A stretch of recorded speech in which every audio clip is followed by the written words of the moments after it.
नमस्कार दोस्तों, आज हम काफ़ी समय बाद आपसे दोबारा मुलाकात कर रहे हैं और आज का जो हमारा टॉपिक है, वो है वन नेशन वन इलेक्शन के ऊपर। दोस्तों, आजकल आप सुन रहे होंगे कि हमारे भारत में वन नेशन वन इलेक्शन के ऊपर काफ़ी चर्चाएँ चल रही हैं। हमारी केंद्र सरकार ने पूर्व राष्ट्रपति श्री रामनाथ कोविंद जी की अध्यक्षता में एक कमेटी का गठन किया है, जो एक राष्ट्र एक चुनाव के ऊपर चर्चा करके एक अध्ययन करेंगे और रिपोर्ट को तैयार करेंगे। भारत में इससे भी पहले एक राष्ट्र और एक चुनाव हुए हैं।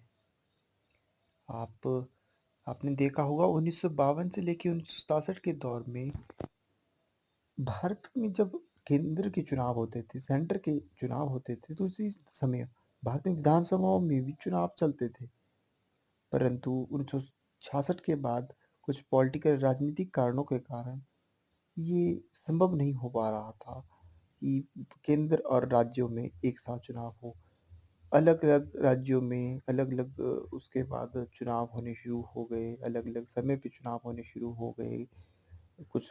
कई जगह कहीं सरकारें गिर रही थी, कहीं कुछ हो रहा था। इस कारण से काफ़ी चेंजेस आए। परंतु अगर हम देखें तो एक चुनाव और एक राष्ट्र की जो ये पद्धति है, इससे हमेशा केंद्र सरकार को काफ़ी फ़ायदा रहता है और केंद्र सरकार इसका फ़ेवर इसलिए भी कर रही है क्योंकि एक तो इससे हमारी जो अ, वित्तीय प्रबंधन है, एडमिनिस्ट्रेशन है, जो हम वहाँ पे चुनावों में पुलिस को कार्यरत करते हैं, इन सब चीज़ों को हम एक सीमित तौर पे प्रबंधित कर सकते हैं।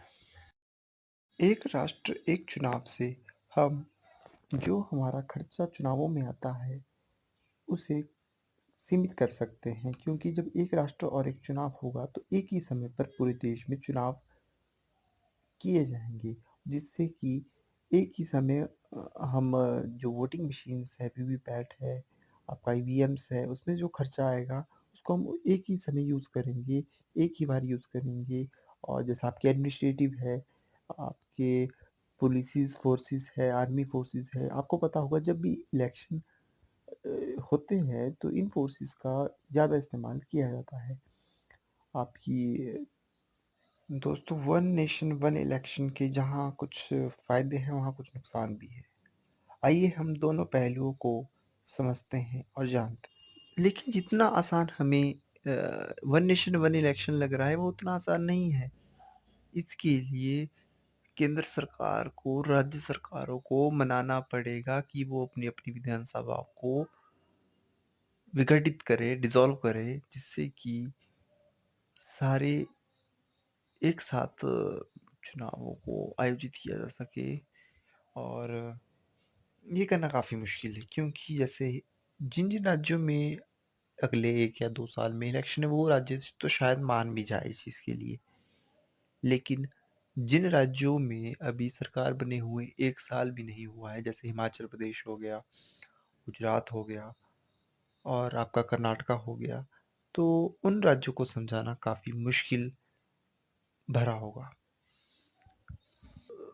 दूसरी बड़ी जो समस्या है वो है आपकी अकाउंटेबिलिटी। अगर चुनाव एक साथ किए जाएँगे तो अकाउंटेबिलिटी नहीं रहेगी। क्योंकि जब चुनाव लगातार अंतराल में होते हैं, जैसे हर साल होते हैं, तो कम से कम पार्टीज़ अपनी अकाउंटेबिलिटी तो समझती है, वो जनता के सामने तो आती है। इस वजह से कई बार जनता को राहत मिलती है, जनता के सामने नेता कम से कम एक बार तो आएँगे।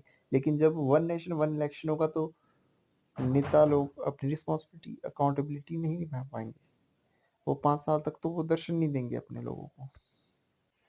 तो जो अंत में हमारा निष्कर्ष निकल रहा है, वो ऐसा निकल रहा है कि अगर वन नेशन वन इलेक्शन होगा तो हमें जो हमारे खर्चे हैं उनपे कंट्रोल होगा क्योंकि हमारी जो खर्चों में कंट्रोल होगा, हम डेवलपमेंट पे ज़्यादा ध्यान देंगे क्योंकि हर साल इलेक्शन होने से, आचार संहिता लगने से डिस्ट्रैक्शन पैदा होती है और वो डेवलपमेंट में सीधी-सी बात है वो अड़चनें पैदा करती है।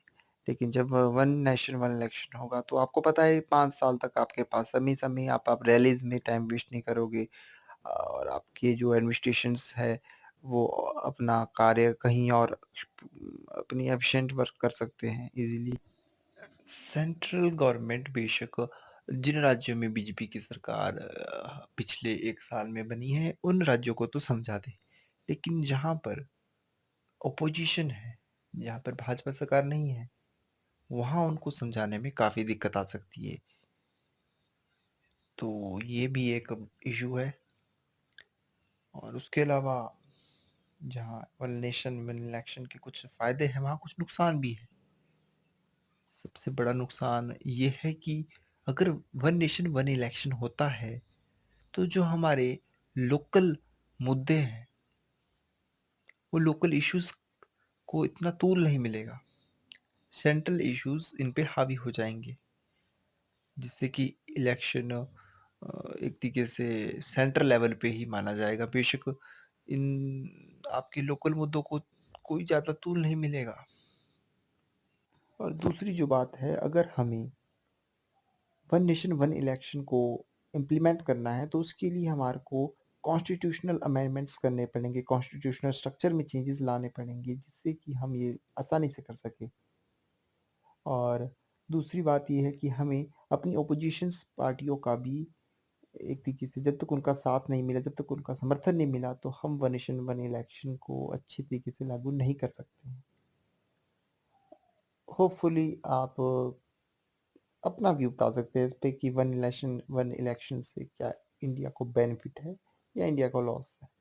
अगर आपको वीडियो अच्छी लगी हो तो लाइक करके ज़रूर मुझे मोटिवेट करें और आपका मेरे चैनल से जुड़ने के लिए बहुत बहुत धन्यवाद। जय हिंद, जय हिमाचल, जय भारत।